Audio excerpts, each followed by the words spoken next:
So you've seen a JPEG of a hot gyaru that's cosplaying on Twitter, and you're wondering to yourself, what is My Dress Up Darling? Well, I'm here to give you an idea of exactly what this series is, or Sono Bisque doll wa Koi wo Suru, a 12-episode series that aired in the winter 2022 anime season done by Cloverworks. So without further ado, let's get into what is Marin. My Dress Up Darling follows not Marin, but Gojo. And Gojo from an early age was captivated by the beauty of Hime dolls. And he made it his goal to create very beautiful Hime dolls just like his grandfather. Well, unfortunately, this is something that's not typically socially acceptable by the children around him, so he quickly becomes isolated from a lot of people. Well, one day while he's trying to create some fabric for one of these dolls that he's doing, he's using the school's home ec class, and he's confronted by Marin, who is like the most popular girl in his class. Very beautiful, very gyaru type character. It seems like she has everything going for her. So quickly he thinks that, oh, she's gonna start making fun of me for doing what I'm doing, but quickly she goes, wow, you know how to do this, can you make a costume for me? And she actually shows off this cosplay that she's currently creating, which he quickly criticizes. Well, this whole experience of them meeting turns into this kind of blossoming friendship and bond between the two of them in creating cosplay. As Marin asks Gojo to essentially create a cosplay for her for this character that she absolutely loves, who actually happens to be from a very spicy visual novel.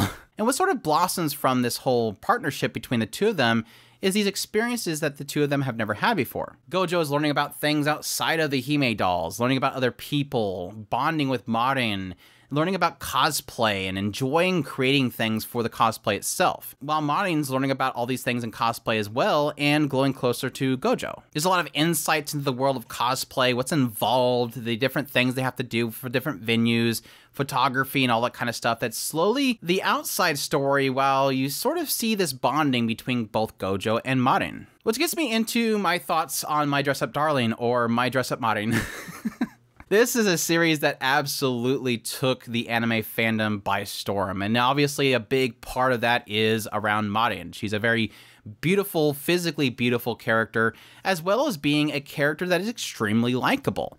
This is one of those cases where you see all of the memes, you see all the pictures on Twitter and how sexy and hot Marin is. It's obviously something that makes you gravitate towards a show. Additionally, with that, having Cloverworks, the studio, doing an absolutely phenomenal job animating it. They just pulled out all the stops. They made this character look so lively. It's something to be said in regards to having a character not just appear on screen looking good, but also a character look like they're alive. When their hair and everything kind of is constantly moving, they look like a living, breathing character, and I feel like Cloverworks was able to really portray that in animating this series. They took those extra steps to make sure that every shot made these characters look alive and look lively and look absolutely beautiful and stunning. But make no mistake, it's not just about how beautiful Marin is. I think the thing that makes Marin such a great character, and additionally Gojo a great character, is that these are characters with multifacets to them.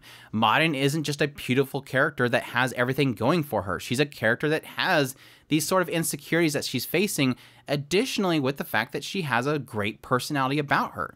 She's a fun and lively character that has all these goofy likes that, yes, is socially not acceptable by the people around her. It's kind of paralleling itself with Gojo, whereas people won't accept Gojo for liking Hime dolls, people don't accept Marin for liking, yes, very ecchi, very erotic sort of visual novels that are typically for males. Seeing Marin geek out about goofy things surrounding anime and cute girls is some sort of a relatable thing that you as a viewer would really enjoy. She's the ultimate geek, and she has a geeky personality about her that's really charming. But additionally, having Gojo having these insecurities around the Hime doll thing, creating cosplay, feeling that nobody accepts him, being very isolated, not having friends, and now having somebody that he can talk to and have these experiences with for the first time is something of a special treatment to have between these two characters. The charming and just likable nature of these two characters coming together is essentially what makes this series so fantastic. So yes, while you get plenty of ecchi shots and a lot of really,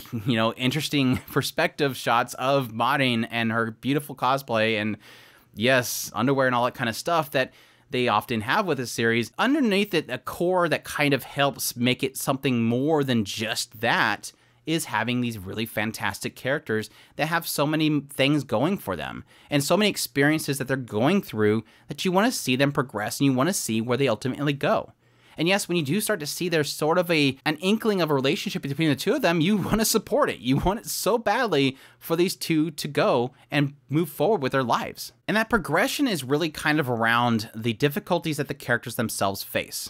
Again, technically with Gojo, there's a lot of issues surrounding his insecurities about what he enjoys, and that progress forward is really centering around those similarities that the two of them have, the insecurities and stuff they face that ultimately they come to grips with and ultimately accept. And having that kind of themed with the concept of cosplay was kind of an added bonus, I think. Things like people cosplaying things that they're not necessarily body shaped for and accepting that they do it because they love it. Trying hard to achieve something despite the fact that you don't feel you have the talent for it. There is a lot of character moments here that really kind of emphasize the idea of acceptance and being who you truly are that I feel like most people watching will find to be a nice added flavor to just the eye candy. I felt like time and time again while watching Dress Up Darling that it was a series that we kind of needed right now. In the wake of so many conversations kind of going around on social media where people were being criticized for enjoying things that other people didn't. And I almost felt like Dress Up Darling was putting that at the forefront time and time again. This idea of somebody loving something and really cherishing it, but yet finding that people around them won't trust them enough to realize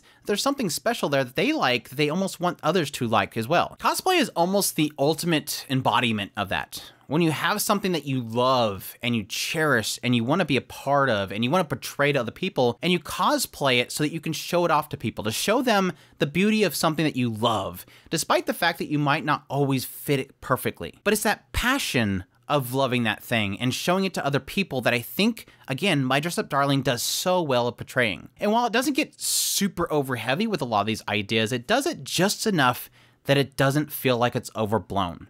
And it's a very natural and comfortable way of portraying that stuff that I think this writer just pulls off so well. I absolutely loved My Dress Up Darling.